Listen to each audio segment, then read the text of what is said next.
The guest is Dr. Juarez, Paul Juarez from Meharry Medical College, and we're talking about what we earlier described as youth violence and intentional homicides or intentional injuries.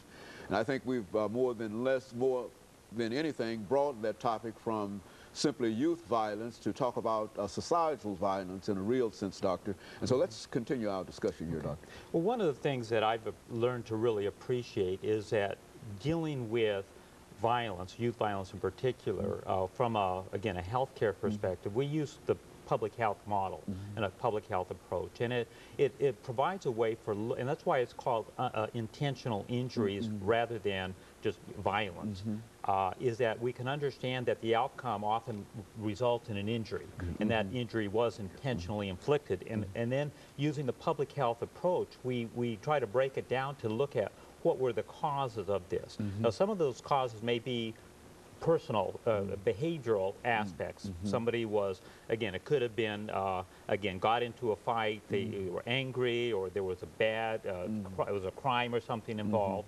But we need to look at the event, and you have a victim and a perpetrator, but you can look at the individual characteristics of what is it about those individuals that led to this event. But you can also then, so it's called the agent-host environment model.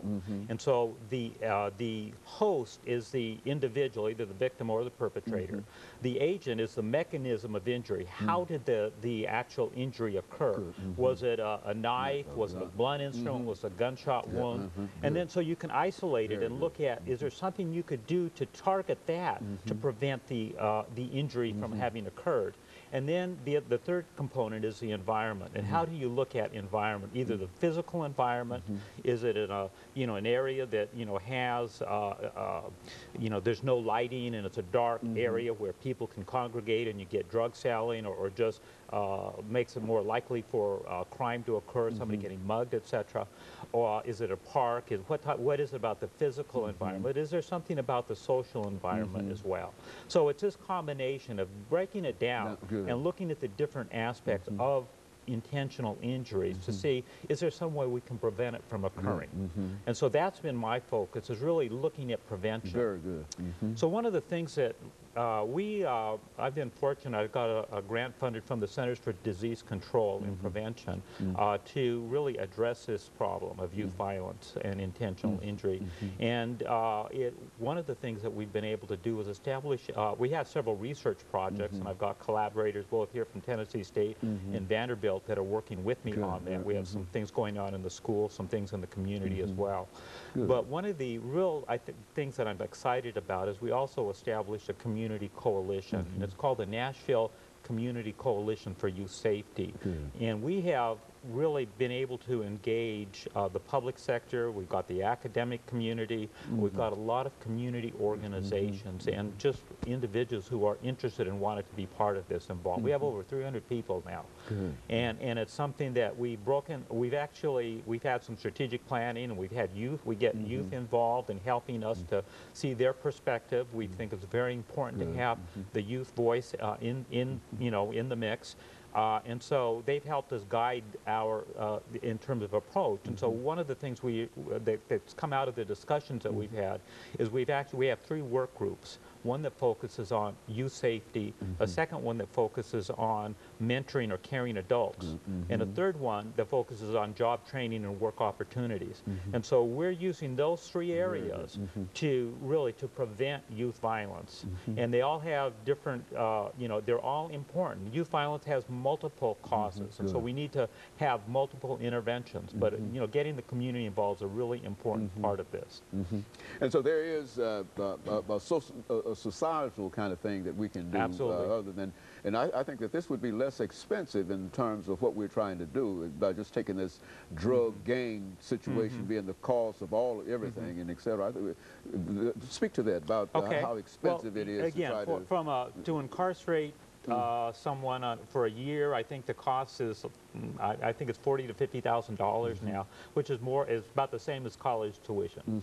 So if we can prevent somebody from being incarcerated, for violence, and we could pay for their college education. Now, again, we have to get them to that point. So we have, that's why it's very important to work with the schools, to work with a lot of other community agencies, because young people a lot of times, like myself, aren't exposed to role models, people who are encouraging them to go on and continue their education, to make them believe that they can actually do something other than what they see others doing in their immediate environment.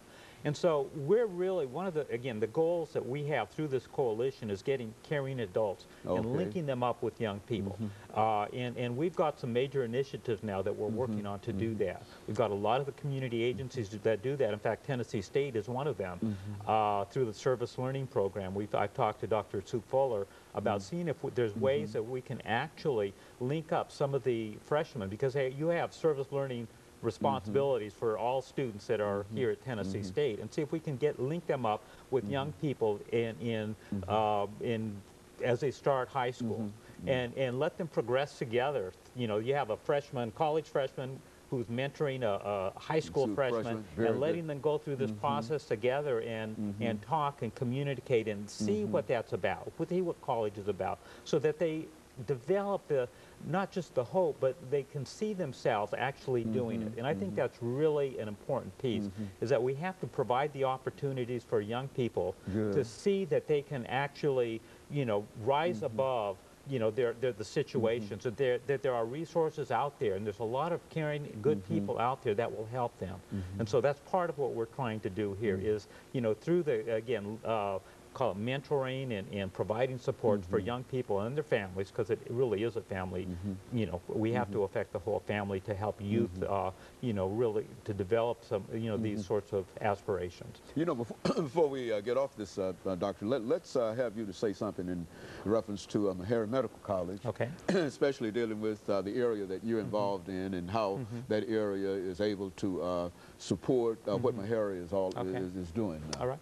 Well, again, I never saw myself in academic medicine. I mean, this is, you know, for me, it was just, it was an opportunity that came and it arose. In fact, after I graduated with my PhD, I said, I'm through with education or college. I didn't ever see myself being back in. But again, the opportunity really to do research in this area has been just very personally rewarding, because it's not just an academic issue for me. It's something that I feel very passionate about, and has provided me with an opportunity to train medical students about intentional injuries, to train our residents in family medicine and get them involved. What have you found to be the level of knowledge in reference to that in terms of dealing with these young people? Well, again, I don't think medical students generally have any or very limited exposure, and usually the exposure is around child abuse, because there's some mandatory reporting responsibilities that they have as health professionals,